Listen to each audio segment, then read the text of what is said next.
We believe employment is both an upstream and a downstream need area. It's a foundational building block of someone's success after service. It's the core pillar that we hang our hats on of who we are. What do we do? How do we apply our skills? Where do we generate purpose? Where do we generate meaning? Welcome to the Tango Tango podcast. Real, raw, and unfiltered conversations with veterans and those who support them. Tune in, be inspired, and walk away stronger. Welcome to the Tango Tango podcast. I'm your host, retired First Sergeant Lloyd Knight. This podcast is distributed by our wonderful friends at Supply Chain Now. Thank you so much for Scott and Amanda for allowing us to do this. Joining me is a great friend, Ross Dickman. Ross is an Army veteran, and he leads one of my ultimate favorites, nonprofit organizations, Hire Heroes USA. Welcome to Tango Tango. Thanks, Lloyd. It's great to see you on this. Ross has some good memorabilia in the back. I see the Stetson hat and your saber back there. So very cool. I got a little bit of my bling, my headset, and my helmet back here. Is that coin rack and also your ranks throughout up at the top? That's my shadow box. My troops when I retired, I retired as a first sergeant, so all my troops got together and put that together for me. It's pretty wonderful. If for those non-veterans watching, that is a 1 and a diamond. It's actually the same logo as Tango Tango, and it's the logo of the first sergeants. I've got on this side, and this wall that you can't see is my Apache rotor blade from when I was a company commander. It's my, one of my top two prize things. The other was from when I was a TAC officer for cadets, and they printed out a big thing with the couple logo and the coins, and then all the cadets in the company signed it, and it's they hang right by each other. It's great. I love when nice. Going away gifts from soldiers. It's just keeps you inspired. I shipped about 2,000 rotor blades. If you don't know, I work at UPS for our viewers full time, and I used to run global government operations, and we had the contract to ship the retrograde rotor blades from Kuwait back to the U.S. So saw a lot of those. I imagine. Not easy to move, but even harder to warehouse because they were so long and took them so much room. When you start in the hangar, when you finally get there and you have to blade walk, as they're pushing an aircraft in or out of the hangar, at every rotor blade, you have someone with a rope on it, and they're walking with it to make sure it doesn't hit anything. And you get the same for your first time. You get the same hey, these are one of the most expensive things on the aircraft. If it hits something because you weren't paying attention on the blade walk and you didn't shout out, you could be paying back that damage. And the rotor blade is $50,000. Nobody wants to be. We're going to take that $100 a month out of your paycheck for the next 17 years. So, Ross, where are you originally from? I grew up in an Army family, and so originally I'm from a nomad. I was born in Tallahassee, Florida, when my dad was there for his master's degree. He was getting a master's degree in human resources, and then we went back to Germany and lived a few more years in Germany, and then Pennsylvania and Virginia, Colorado, kind of all over in the Army lifestyle. When I joined the Army, I would just tell people Pennsylvania because my grandfather, when he joined the Army, he enlisted right out of Altoona High School in World War II. You could enlist before you finished high school, and then he graduated and immediately shipped out. And then my dad's home record during his whole military service was Pennsylvania and my grandparents' address. And then that was the same for my military service. My home record the whole time was my parents' address in Pennsylvania once my dad had retired. We share the same thing in common. So my dad was in the Army. So we were all over Georgia. I was born in Fort Benning. We were in Fort Sill, multiple assignments to Germany. And I graduated in Kentucky, outside of Fort Knox. And my dad was born in Kentucky. So I always kept Kentucky as my home record. So where were you in Germany? Heidelberg and Mannheim when I was a kid. And then Right. I did go back and spend a summer in Kaiserslautern when I was a cadet with an ND unit out there. But then desperately wanted to be in the 12th CAB, the 12th Combat Aviation Brigade, which is a Army Combat Aviation Brigade based in Germany when they had Apaches, but I never got that assignment. It was okay though. Yeah, my dad.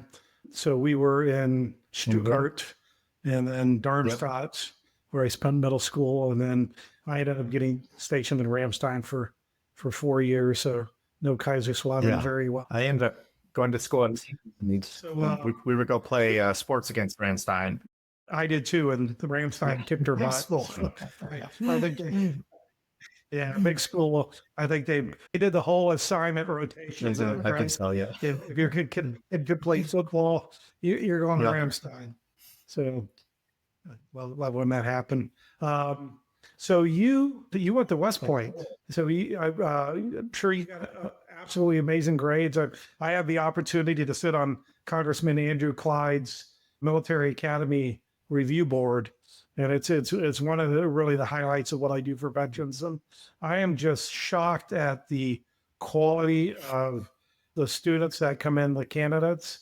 And what I ended up finding out, it's actually harder to get into a military academy than it is MIT, Princeton, and Jeez. Harvard. And so what did your academic life look like in high school? It's funny, like around like 8th grade, I identified like that I wanted to go to West Point. And so I worked really hard in high school and had, I won't say straight A's, but all A's and B's. I played sports every semester. I did clubs every semester. Was team captain of sports when I got into my junior and senior years. I just was very active all the time, even during like trying new activities in clubs. When I moved to a smaller school, a Department of Defense school in England, there was a much smaller school there. So I did kind of every club or every sport at different points in time. And I think that helped me because I was competitive in terms of grades, relative to it. But as you've seen, everybody's competitive on grades and good enough on standardized testing.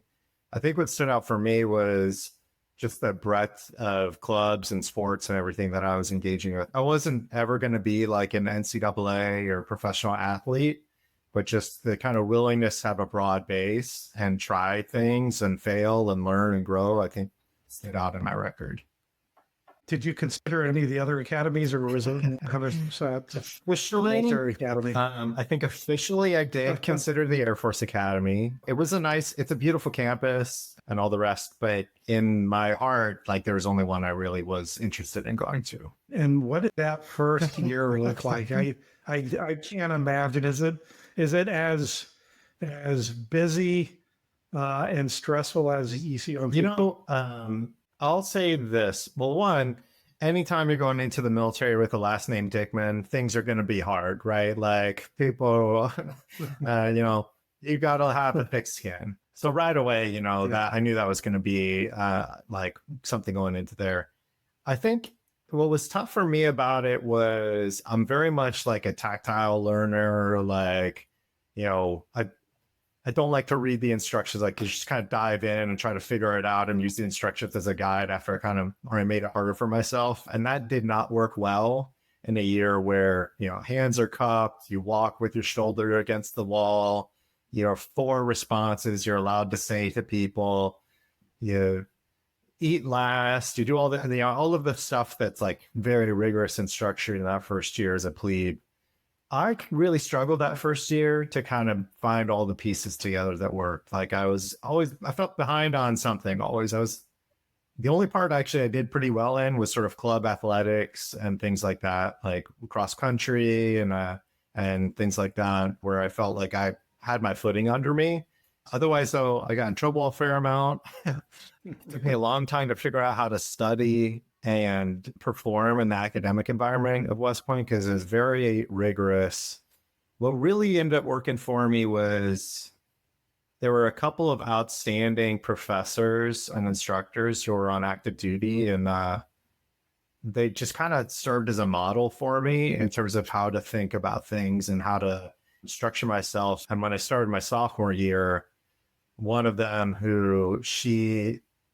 I felt like she was the first real officer to care about my performance at West Point as a person.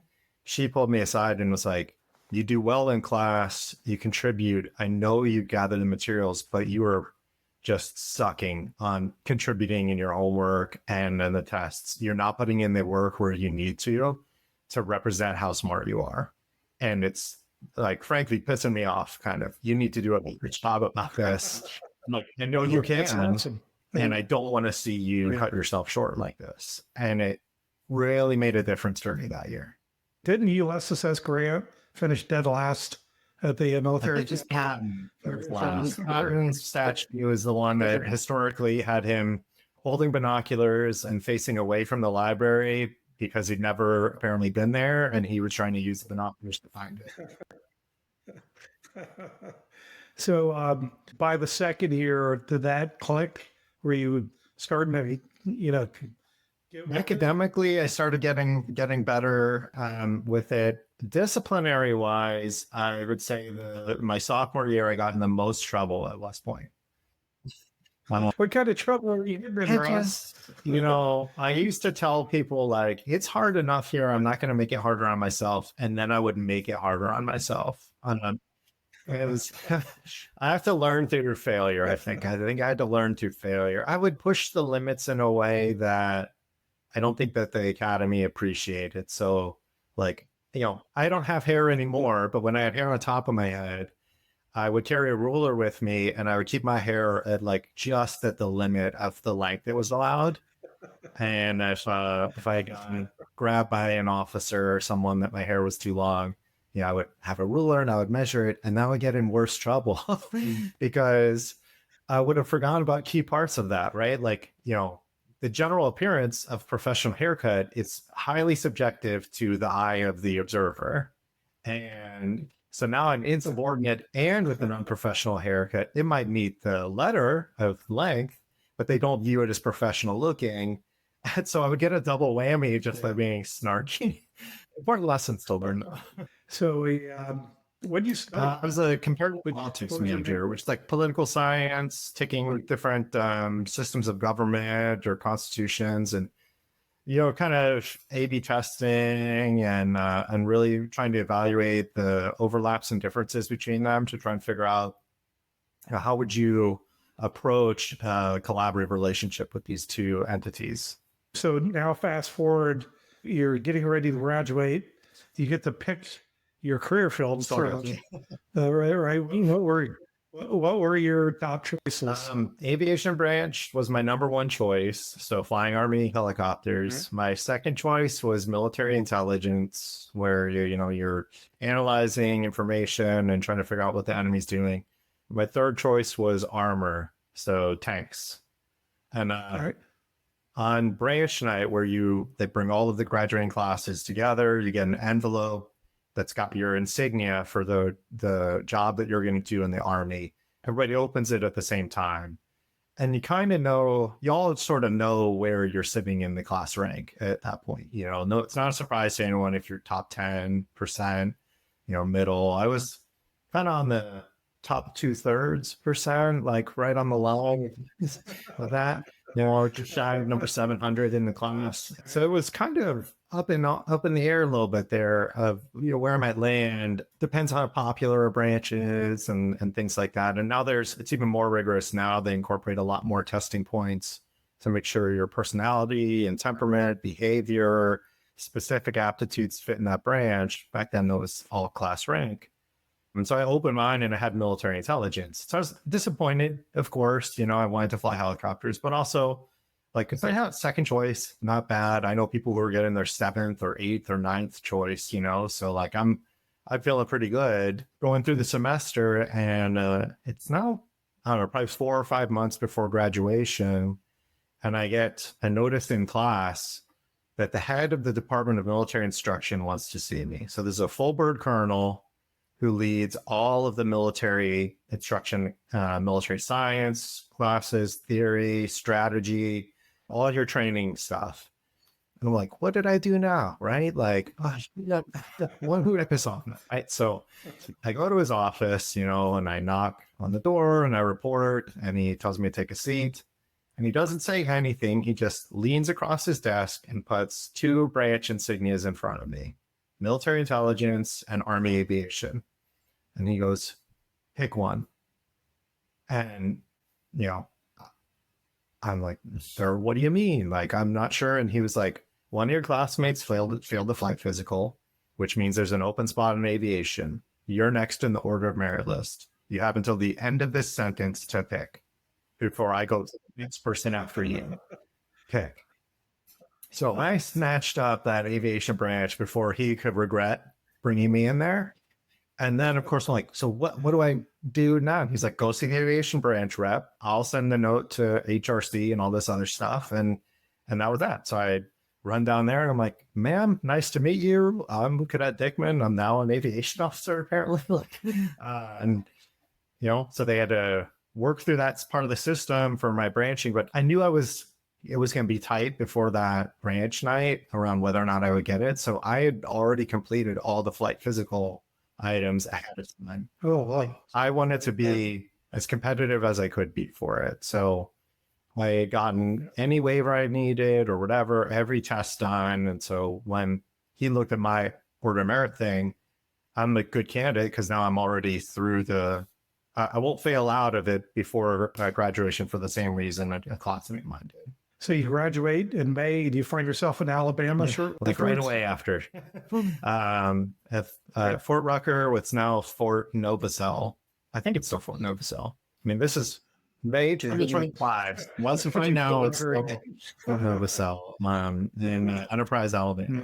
And how long was that training and how difficult was it? It was about 18 months, all things considered, from tip to tail for flight school. It's probably about that, like the time now still, but that was, you go through your basic flight courses, your combat skills courses, you do SEER school, you do officer basic course, you do your advanced helicopter course. There's all the courses you do before flying as well, which is like on weather, on how to read flight charts, on physiology. You do, you know, an altitude chamber, you do dunker training where they put you in an item that looks like a helicopter and then flip you upside down in a pool until, you know, your sinuses. And then got the t-shirt. No, I don't enjoy dunker, but I would do it again, you know, if I needed to. I would think parts of it are harder academically than other parts, but I'd been so fortunate to get aviation branch on graduation that I wasn't going to look a gift horse in the mouth. And I was like, I really want to get my aircraft of choice. And what goes into the order of merit list is mostly your academics. Next is your flight performance in the aircraft. And third is your physical fitness. And so I am going to work my butt off and study a lot. And I really wanted to be able to pick my aircraft. So it was hard, but also it's just, I mean, it was a really cool opportunity. Like each point where you think like, maybe I'm not cut out for this. You have a day in the aircraft where it's just like, it feels like it all clicks and you are so exhilarated. Like I remember in basic combat skills, we're flying an old AH-64, an old Kiowa. And I'm flying with this guy who flew Cobras in Vietnam as my instructor pilot. And we're skimming across as fast as that Kiowa will go, like 90 knots above the trees, barely above the tree level, approaching a tiny little strip, like runway strip out in the middle of the woods of Alabama. And he'll do a simulated single engine failure and turn the throttle to 0 while I'm screaming across the treetops. And just knowing I could land that aircraft at that point in time, going like 90 knots, 10 feet above a tree, just few things were as cool as that at that point in my life. Very cool. So your first aircraft choice was not the Black Hawk. No, that was not anywhere on my list. So the AH-64 Apache. When I was a cadet, I was actually really fascinated by what was happening with like heavy lift with the Chinooks. Afghanistan, with the war in Afghanistan was like at its height kind of right then, 03, 04, 05. And there's just a lot of like video content and things like that and pictures coming out of Chinook guys at super high altitudes where the pressure's real low and, you know, dropping the ramp on top of a mountaintop at like 14,000 feet and soldiers and stuff coming out of the back. And I was just like, what a impressive mission. But then when I got into flight school and started flying with that old Cobra pilot, he kind of really opened my eyes to like what attack aviation was and what reconnaissance was, and the way he had us flying in basic combat flight for part of the program really changed it for me. I started feeling like this is the only mission that makes sense for me. Great. So you finish well enough, you get your first choice. Yeah, it was funny. I from bottom, last guy in our class to get aviation to be an honor graduate of flight school. So that was quite a jump. Kudos. So I know you have that persistence and that drive. I've seen it over the years.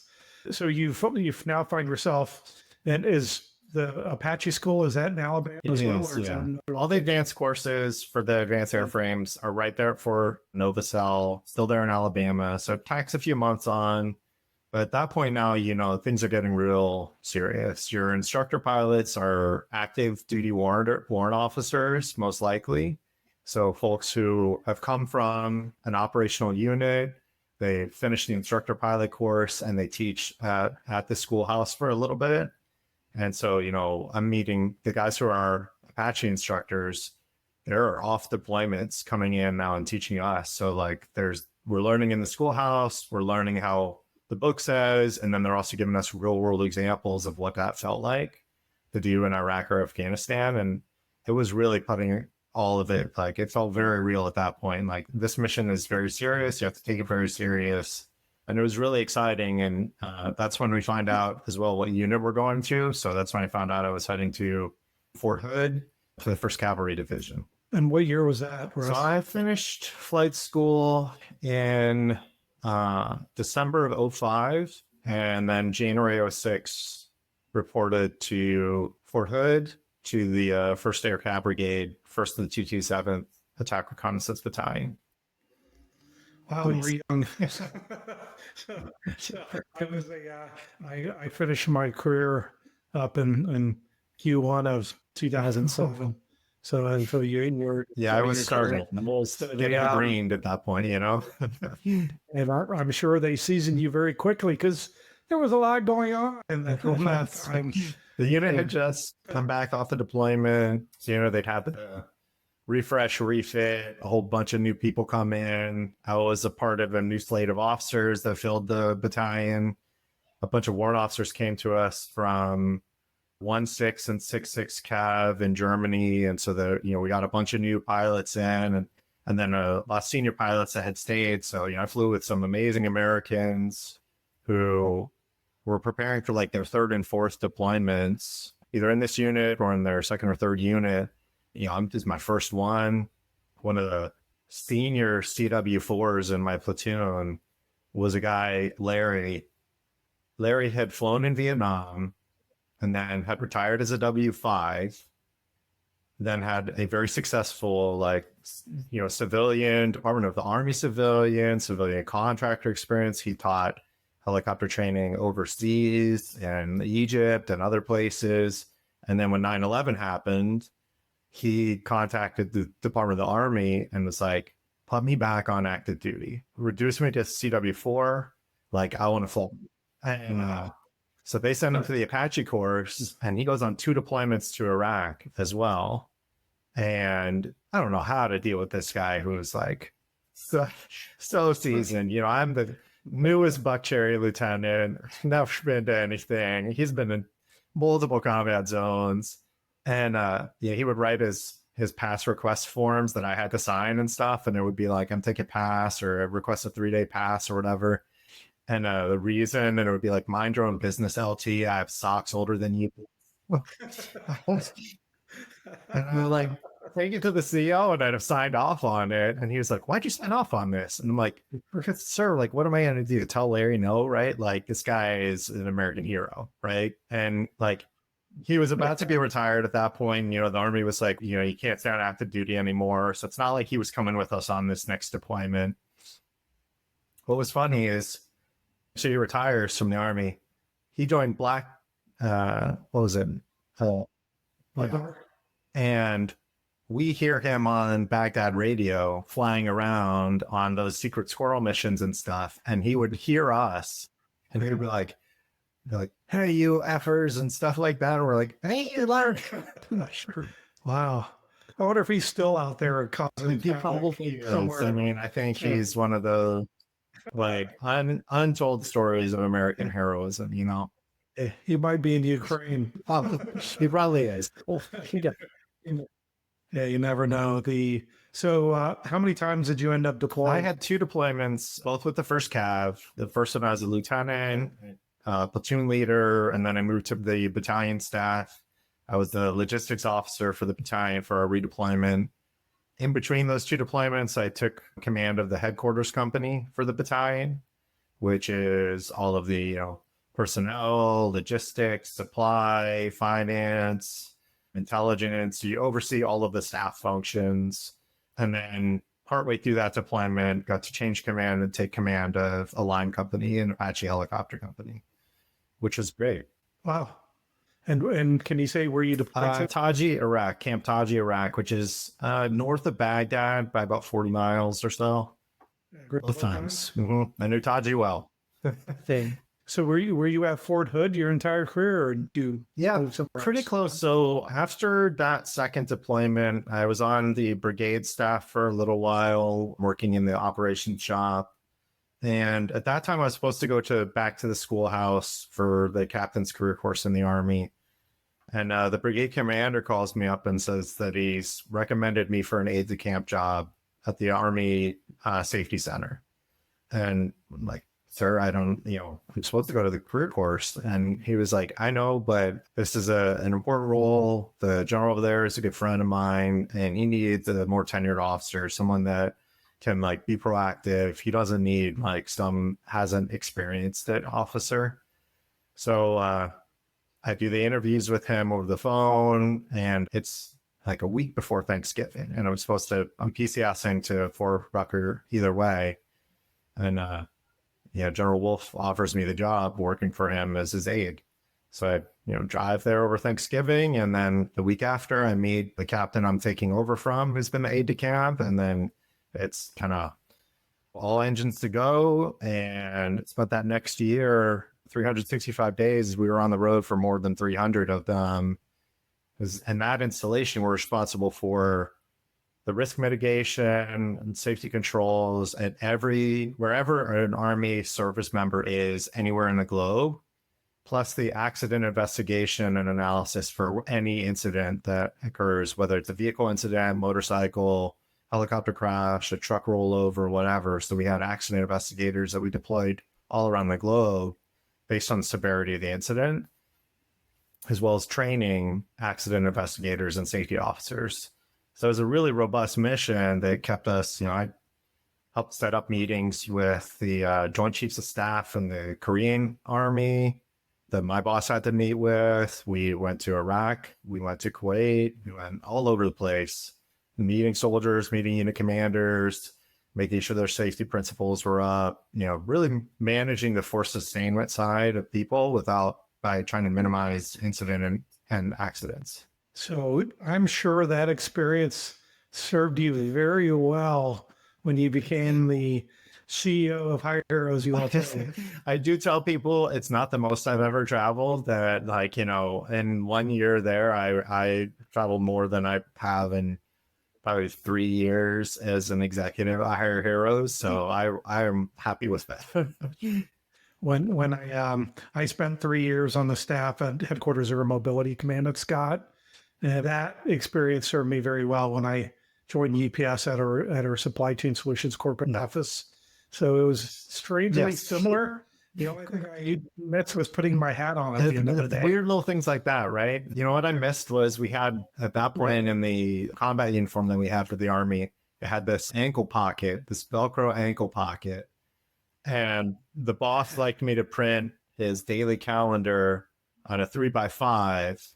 And then we had these holders that I would hold the calendar on, and it fit perfectly in that ankle pocket. And sometimes on a busy trip, I'm this phantom itch there of where's what's happening next to my calendar? Where's my little 3x5 card? Yeah, I miss all those flight Oh seat God, buckets. yeah. So I did.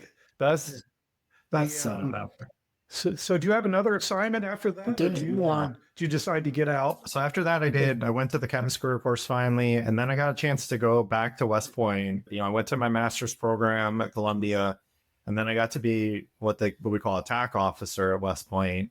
You're really in charge of the leader development of a company of cadets. So it's like 150 cadets of all 4-year groups, and you work with a senior NCO. It's usually an E7, sometimes an E8, and you're the leadership team, like company commander and first sergeant for these cadets, but you set them up as well in their own company structure. So there's a cadet company commander, a cadet first sergeant, cadet platoon leaders, and so on.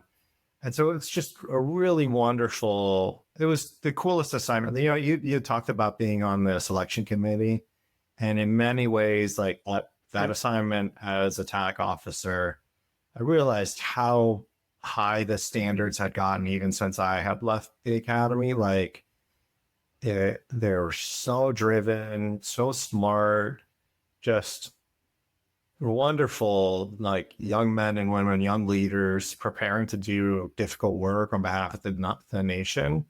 And I was actually earlier this week on a call with a kid who was a former cadet of mine, served, got out as a captain, and now he's working in TAC. And him and I were chatting about kind of his career trajectory now. And it's just like a nice refresher reminder of how amazing these, citizens are doing this important work.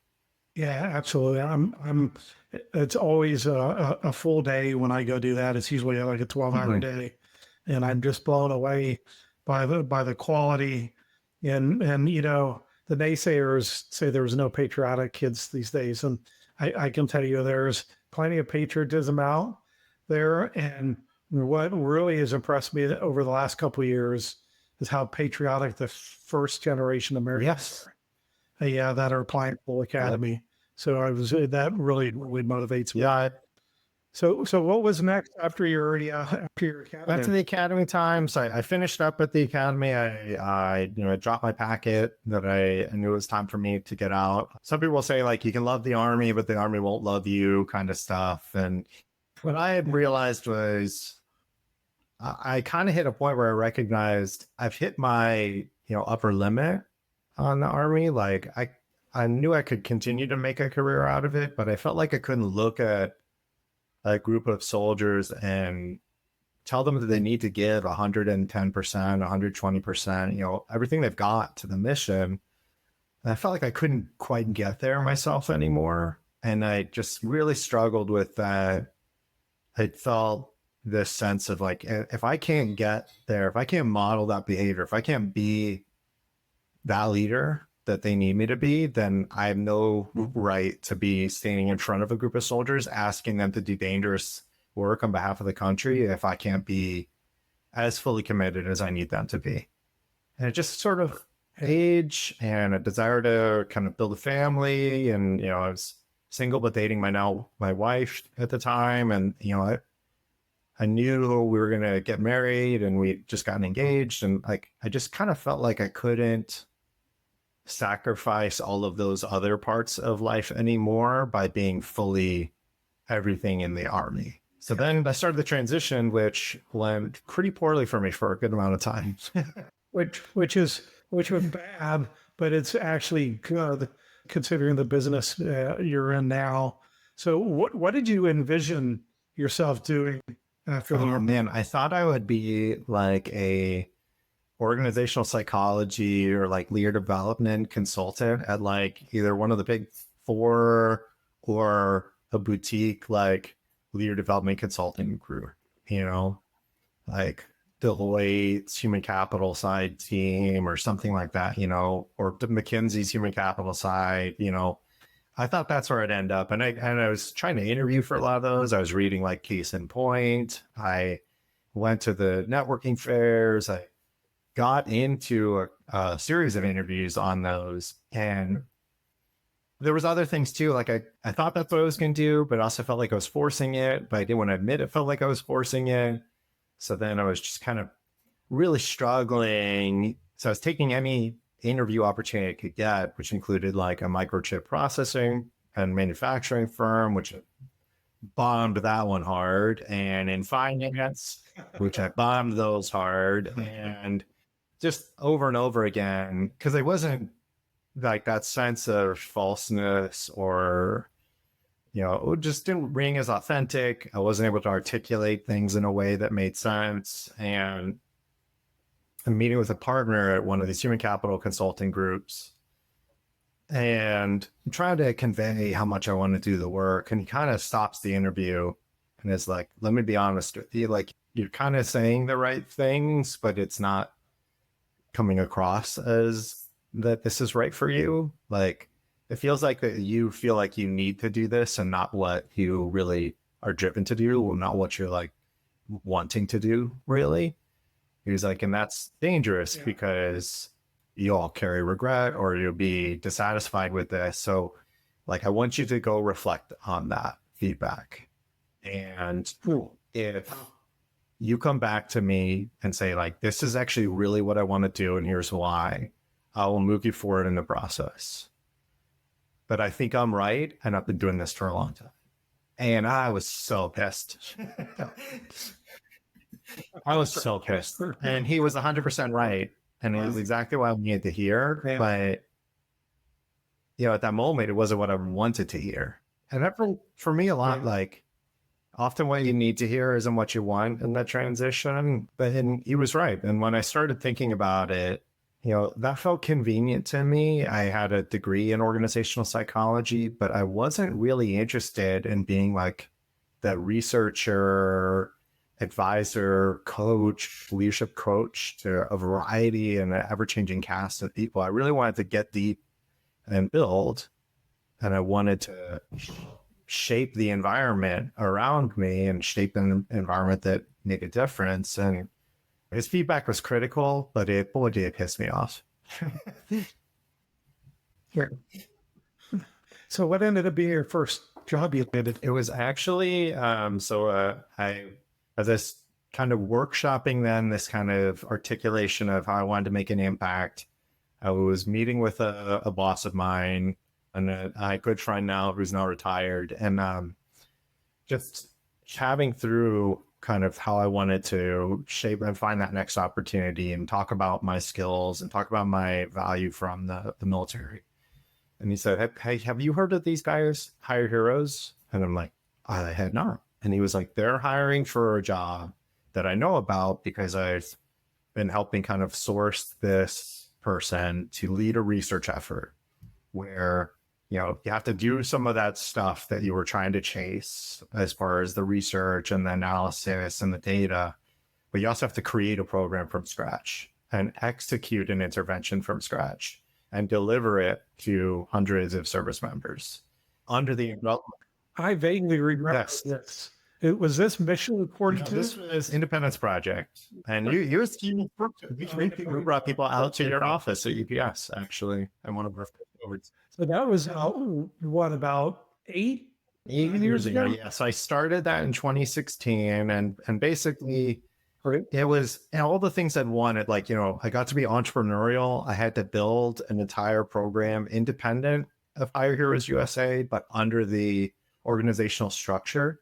So I got the benefit of having kind of safety and systems and leadership team, but I had to be entrepreneurial and take risks to build something totally different.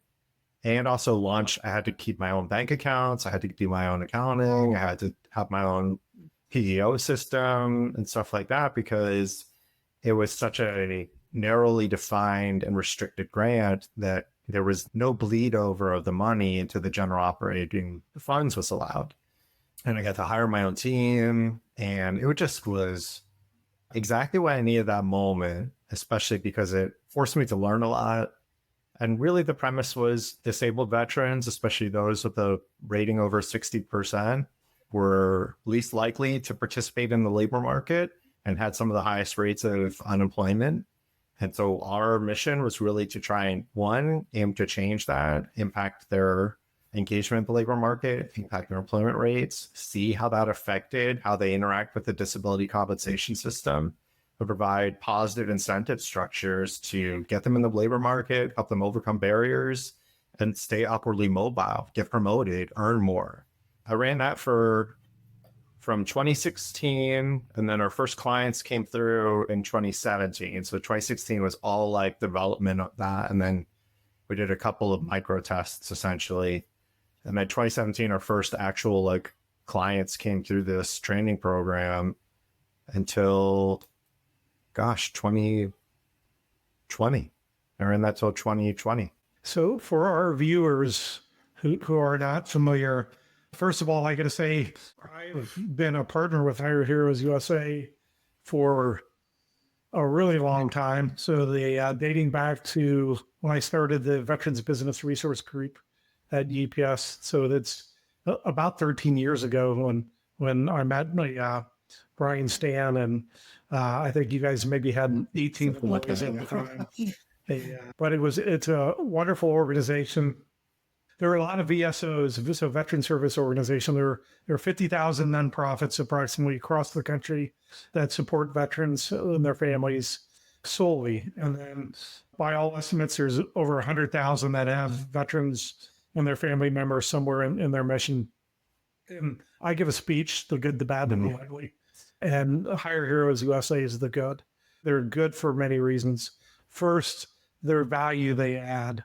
So whenever somebody's thinking about starting a nonprofit, I'm like, you gotta have a niche. You gotta bring a real value, and they bring value. And one of the biggest hurdles that service members face is a resume. And I think I was a great example of that. I joined the Air Force when I was 17, retired at 38, highly successful. I had never written a resume. I remember that first resume I wrote, I went to Walmart and bought some software, resume writing software, and I use it, and I think it's just the bomb. So it's like 8 pages long, and I'm really, really proud of it. And I go into the Airman Family Readiness Center, who's actually does or used to do transition assistance and counseling in the Air Force, and show it to the civilian there. And he was like, "First Sergeant, throw this away, throw that software away. This is going to get you nothing." So he helped me come up with a good 2-page resume. So veterans really struggle. So Hire Heroes USA, that's kind of their core missions. They also do mock job interviews and career counseling, and they have all these amazing services. So number one of the reasons that I love you're providing a great niche. Number 2 is, with the money you get, you do amazing things. I remember Brian and then Christopher, the 2 early CEOs, always showing me their Excel spreadsheets and the cost of service, how it would go down every year. And now for your cost of service is so low, and you have a huge team. So I really like that about you guys. And the third thing is, you stay true to your core.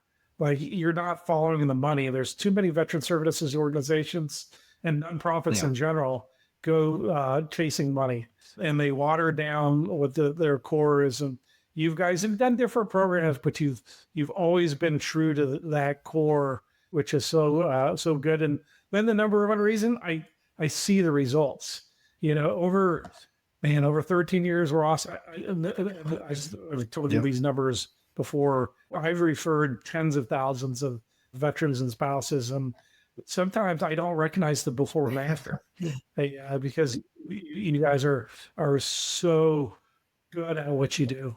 Thank you for that. Thank you, Lloyd. I'm glad that you mentioned the kind of discipline and the mission. Like, for us, there are some amazing organizations making an impact on like housing insecurity, food insecurity, mental health, suicide intervention, you name it. There are some top tier organizations out there for any of those critical need areas. We believe employment is both an upstream and a downstream need area. It's a foundational building block of someone's success after service. It's the core pillar that we hang our hats on of who we are, what do we do, how do we apply our skills, where do we generate purpose, where do we generate meaning. And it can be really, the flash of other systems and other dollars can look really appealing at times, especially and there's an economic downturn or during COVID and the rest, like, but we just stay disciplined on that we're an employment system. And we're always trying to push that envelope to be better, faster, stronger, deliver better quality to even more of the veterans and military spouses that need our help, but never with trying to do anything but employment, and then working with those other best in class organizations like in Atlanta with Atlanta, and trying to connect them to the other service providers that can address their other need areas through a really healthy partnership system. And that's what has worked for us. And while I'm in this seat, that's kind of my mission, is meet that need, meet that demand signal we hear from the veterans around the amount of employment support that they need, stay aggressive in pursuit of how the labor market is changing to make sure that we aren't left behind, that we are always connecting our clients to employers in the way that is meeting what employers need and getting the client in the role that are going to be the most successful, and not getting distracted by other sparkly projects out there. You've done a great job with that. So speaking of being in the seat, what's your average day look like? I don't know. I don't know. Right after coming in, we had some kind of hiring stuff we had to go through, an election year cycle, which is always challenging. And so I'll say this year, I've got the team is really strong right now. So we've got a chief program officer, a chief development officer, my chief of staff, and my executive assistant. And so every morning, me personally, I'm a believer that I've got to stay physically active every day, or else, on the days where I can't, I know I regret it, I feel it. And so I'm up at about 4:45. I go to the gym. I made the foolish choice. I agreed to run the Marine Corps Marathon later this year as one of our sponsored runners and to fundraise for the organization. And I have not, Lloyd, I haven't run that level of distance since I was 19. So I don't know what I don't know what I'm in store for. So gym and running in the morning, I'm home by 7 at the latest. I help make, breakfast and school lunch for my daughter, get her on the bus. And then I try to frame up my day at that point. So by 8:30, emails are coming out from me. I'm kind of setting my agenda for the day. And then at 9:00, we kick it off with an executive huddle session. And they can range from 15 minutes to an hour, depending on kind of what's pressing, what's going on. But all the executive team members, so long as they're kind of not on a plane or not on PTO, we gather on that call and we just kind of talk through what's pressing, what do we have going on, where do we need to collaborate. Depending on the kind of the day of the week, I try to use about 2 days a week where I try to focus on running the business. So, meeting with team members, addressing kind of, whether it's finance items, business operations, HR, performance review, performance management systems, board systems, and things like that. I run what I call Mission Mondays, where I send a note to all the team members on a Monday.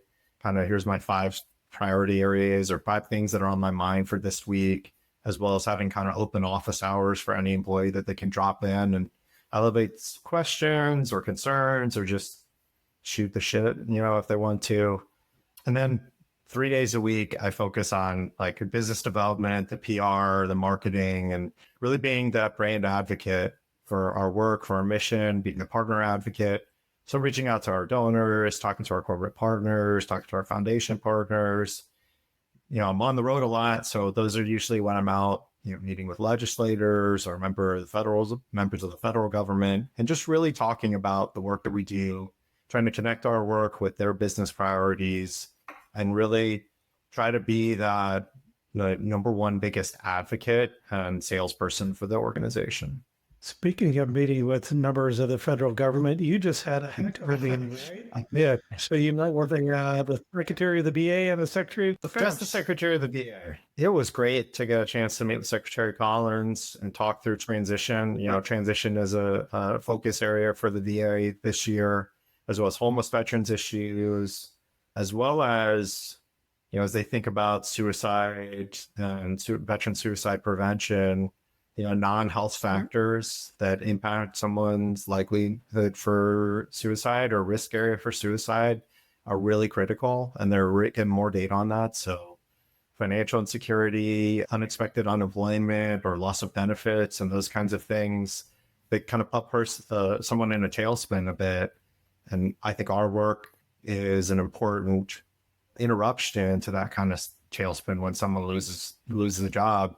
Earlier this year, when I looked at our data earlier this week, about 30% of the active job seekers we're working with right now self-reported them as unemployed, which is very different than the ratio that we hear from, BLS and Census Bureau. And so not saying that those are wrong, just saying we're serving an overrepresentative sample of those most at need, biggest spirit clients who unemployment is a very challenging situation to be in. So we want to make sure we're sequencing care and getting them into work where they have that value.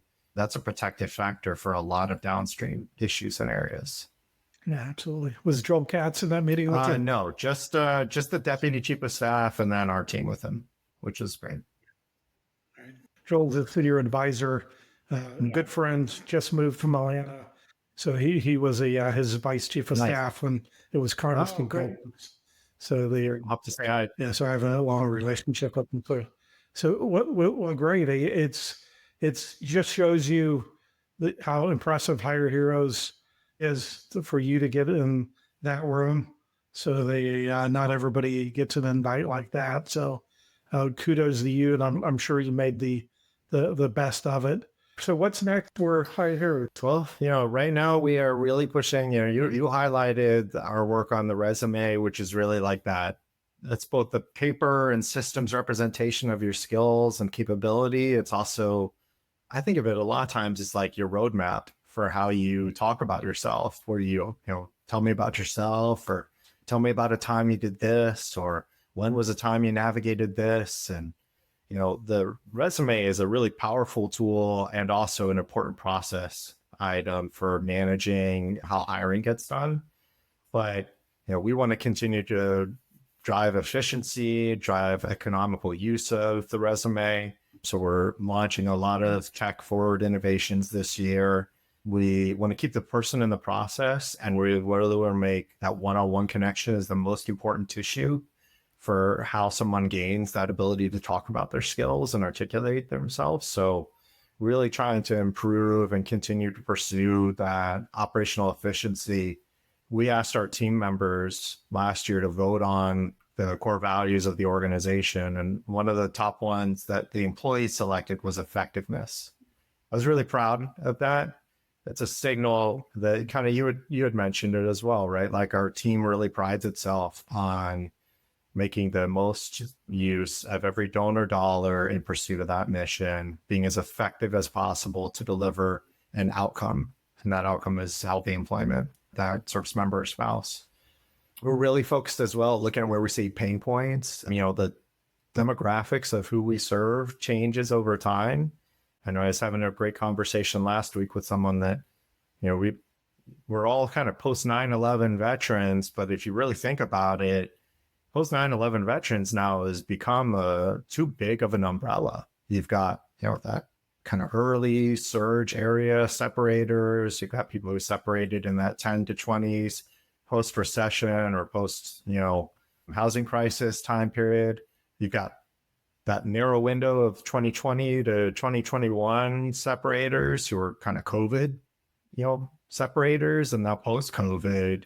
The labor markets look different through each of those areas. That's changed who signs up for help. That's changed how often they come back for help or what barriers they're encountering in upward mobility. And so we're continuing to push innovation of how we deliver our process as well, just to make sure that we're meeting the need signals that we see. Really on my radar as well is, as always, transition assistance reform.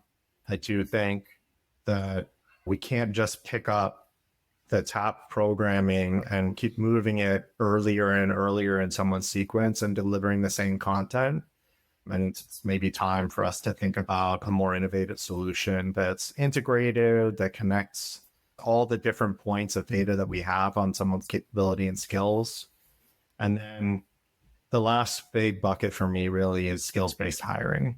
It's been talked about in the market. There's a variety of ways it's been used, but I think when we look at how sometimes narrowly articulated veteran skills are, or how difficult it can be to validate them, it's no wonder that a lot of employers haven't really taken up this charge of hiring as that and using those skills as the primary representation. And so we're working with some amazing partners and then some wonderful funders that are helping to push that envelope a little bit to try and make sure that we're validating and representing and having interoperable ways that a service member's skills can actually signal value to a hiring manager, and they can make a decision based off of those.